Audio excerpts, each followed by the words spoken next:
ಮುಂದಿನ 2 ತಿಂಗಳಲ್ಲಿ ಸುಮಾರು 5 ಲಕ್ಷ ಜನರು ಸಾಮೂಹಿಕವಾಗಿ ಹತ್ಯೆ ಆಗ್ತಾರಂತೆ. ಇಂಥದ್ದೊಂದು ಭವಿಷ್ಯವನ್ನು ಇದೀಗ ಶ್ರೀ ಶ್ರೀ ಶ್ರೀ ಕಿರಣ್ ಕುಮಾರ್ ಗುರೂಜಿ ಅವರು ನುಡಿದಿದ್ದಾರೆ.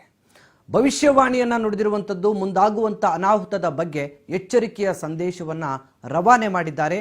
ರಾಹು ಕೇತು ಗುರೂಜಿ ಅಂತಾನೆ ಕರೆಸಿಕೊಳ್ಳುವಂತ ಶ್ರೀ ಶ್ರೀ ಕಿರಣ್ ಕುಮಾರ್ ಗುರೂಜಿ ಅವರು ಅನಿವಾಸಿ ಭಾರತೀಯರಿಗೂ ಕೂಡ ಈ ಮೂಲಕ ಒಂದು ಎಚ್ಚರಿಕೆಯ ಭವಿಷ್ಯವನ್ನ ಗುರೂಜಿ ನುಡಿದಿದ್ದಾರೆ. ಮುಂಬರುವಂತ ಚಂದ್ರಗ್ರಹಣದ ಎಫೆಕ್ಟ್ ಹೇಗಿರುತ್ತೆ ಅನ್ನೋದರ ಕುರಿತಾದ ಮಾಹಿತಿಯನ್ನ ಇಲ್ಲಿ ಗುರೂಜಿ ತಿಳಿಸಿದ್ದಾರೆ. ಯಾರಿಗೆಲ್ಲ ಕಾದಿದೆ ಚಂದ್ರಗ್ರಹಣದ ಎಫೆಕ್ಟ್ ಅನ್ನೋದರ ಮಾಹಿತಿಯನ್ನ ಗುರೂಜಿ ಈ ಒಂದು ಕಾರ್ಯಕ್ರಮದ ಮೂಲಕ ನಿಮ್ಮ ಮುಂದೆ ತಿಳಿಸ್ತಾ ಇದ್ದಾರೆ. ಅಮೆರಿಕನ್ನರ ಪಾಲಿಗೆ ಈ ಚಂದ್ರಗ್ರಹಣದ ಕರಾಳ ದಿನ ಹೇಗಿರುತ್ತೆ ಅನ್ನೋದರ ಕುರಿತಾದ ಮಾಹಿತಿಯನ್ನು ಕೂಡ ನೀಡಿದ್ದಾರೆ.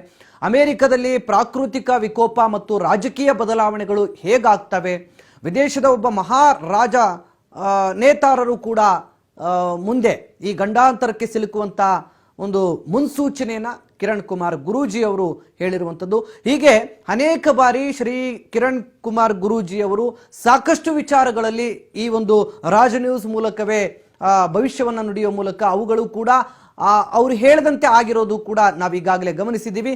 ಈಗಲೂ ಕೂಡ ಚಂದ್ರಗ್ರಹಣದ ಎಫೆಕ್ಟ್ ಬಗ್ಗೆ ಕಿರಣ್ ಕುಮಾರ್ ಗುರೂಜಿ ಏನು ಹೇಳಿದ್ದಾರೆ ಅಂತ ನೋಡೋಣ.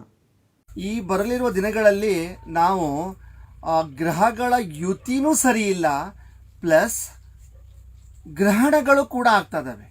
ಗ್ರಹಣ ಇಡೀ ಬ್ರಹ್ಮಾಂಡದ ಎಲ್ಲೇ ಸಂಭವಿಸಿದರೂ ಕೂಡ ಅದರ ಎಫೆಕ್ಟ್ ಬಿದ್ದೇ ಬೀಳುತ್ತೆ. ಸೊ ಈ ಒಂದು ಸಂಚಿಕೆ ವಿಶೇಷವಾಗಿ ನಾನು ಭಾರತೀಯರು ಯಾರೆಲ್ಲ ವಿದೇಶದಲ್ಲಿ ವಾಸವಾಗಿದ್ದಾರೋ, ಸ್ಪೆಸಿಫಿಕಲಿ ಅಮೇರಿಕದಲ್ಲಿ ವಾಸವಾಗಿದ್ದಾರೋ ಅಂಥವರಿಗೆ ಚೇತಾವಣೆ ಕೊಡ್ತಾ ಇದ್ದೀನಿ. ನಾನು ಕಳೆದ ವರ್ಷನೂ ಕೂಡ ಚೇತಾವಣೆ ಕೊಟ್ಟಿದ್ದೆ. ಅದು ತಕ್ಕಂತೆಯೇ ಅಮೇರಿಕದಲ್ಲಿ ಸುಮಾರು ದುರಂತಗಳು, ಪ್ರಾಕೃತಿಕ ವಿಕೋಪಗಳನ್ನು ನಾವು ಕಂಡಿದ್ದೀವಿ. ಆದರೆ ಈ ವರ್ಷದಲ್ಲಿ ಇದು ತಾರಕಕ್ಕೇರಿಬಿಡುತ್ತೆ. ಹೇಗಾಗುತ್ತೆ ಅಂದರೆ, ಅಲ್ಲಿ ನಾನು ಮೊದಲೇ ಹೇಳಿದ್ದೇನೆ, ಸಾಮೂಹಿಕ ಹತ್ಯೆಗಳು ಇಡೀ ಬ್ರಹ್ಮಾಂಡದಲ್ಲಿ ಒಂದು ಕಡೆ ಸಾಮೂಹಿಕ ಹತ್ಯೆ 5 ರಿಂದ 6 ಲಕ್ಷ ಜನಗಳು ಸಾಯುವಂತಹ ಸಾಮೂಹಿಕವಾದಂತಹ ಡೆತ್ ಆಗೋ ಸಾಧ್ಯತೆ ಇದೆ. ಇದು ನ್ಯಾಚುರಲ್ ಕೆಲಮಿಟೀಸಿಂದ ಆಗ್ಬೋದು ಅಥವಾ ಮನುಷ್ಯ ಕೃತದಿಂದಾದರೂ ಆಗ್ಬೋದು. ಅದು ಸ್ಪೆಸಿಫಿಕಲಿ ನಾನು ಈ ಒಂದು ಅಮೇರಿಕಕ್ಕೆ ತುಂಬಾ ಈ ವರ್ಷದಲ್ಲಿ ಚೇತಾವಣೆ ಕೊಡ್ತಿದ್ದೀನಿ. ಮನುಷ್ಯಕೃತವಾದಂತಹ ವಿಪತ್ತುಗಳು, ಪ್ರಾಕೃತಿಕ ವಿಪತ್ತುಗಳು ಜಾಸ್ತಿ ಆಗ್ತದವೆ.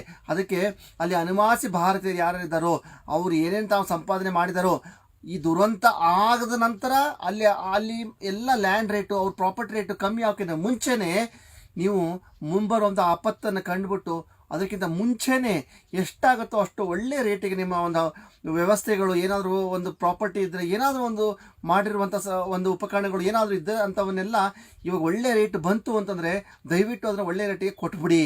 ಯಾಕಂದರೆ ಬರಲಿರೋ ಒಂದು 5 ರಿಂದ 6 ತಿಂಗಳಲ್ಲಿ, ಅಂದರೆ ಗ್ರಹಣದ ಎಫೆಕ್ಟು ಒಂದು 6 ತಿಂಗಳವರೆಗೂ ಇರುತ್ತೆ, ಮತ್ತು ಯುತಿಗಳ ಎಫೆಕ್ಟು ಕೂಡ 6 ತಿಂಗಳವರೆಗೂ ಇದೆ. ಈ ಒಂದು ಯುತಿ ಮತ್ತು ಗ್ರಹಣದ ಎಫೆಕ್ಟ್ ಏನಾಗುತ್ತೆ, ಅಮೇರಿಕನ್ನೇ ಅಲ್ಲೋಲ ಕಲ್ಲೋಲ ಮಾಡಿಬಿಡುತ್ತೆ. ಸೊ ಹಾಗಾಗಿ ಅನಿವಾಸಿ ಭಾರತೀಯರು ಯಾರೆಲ್ಲ ಎಷ್ಟು ಜನ ಇದ್ದೀರೋ ದಯವಿಟ್ಟು ನಿಮ್ಮ ಆಸ್ತಿ ಪಾಸ್ತಿಗಳನ್ನ ಭದ್ರಗೊಳಿಸ್ಕೊಳ್ಳಿ.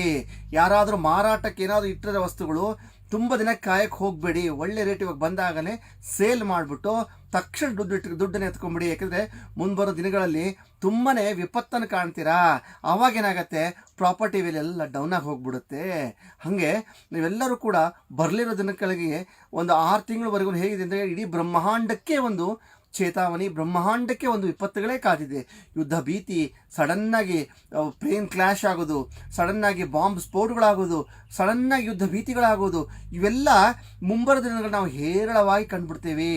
ಸೊ ಹೀಗಾಗಿ ನಾವು ಬರಲಿರೋ ದಿನಗಳಲ್ಲಿ ಹುಷಾರಾಗಿ ಸ್ವಲ್ಪ ಜಾಗೃತೆಯಿಂದಿರಬೇಕು. ಅದು ವಿಶೇಷವಾಗಿ ಅನಿವಾಸಿ ಭಾರತೀಯರು ತಮ್ಮ ಆಸ್ತಿ ಪಾಸ್ತಿಗಳನ್ನು ಭದ್ರವಾಗಿಟ್ಕೋಬೇಕು. ಇಷ್ಟು ಹೇಳ್ತಾ ಇವತ್ತಿನ ಕಿರು ಸಂಚಿಕೆಗೆ ಅಲ್ಪ ವಿರಾಮ ಇಡ್ತಿದ್ದೀನಿ. ಸರ್ವೇ ಜನಾಃ ಸುಖಿನೋ ಭವಂತು.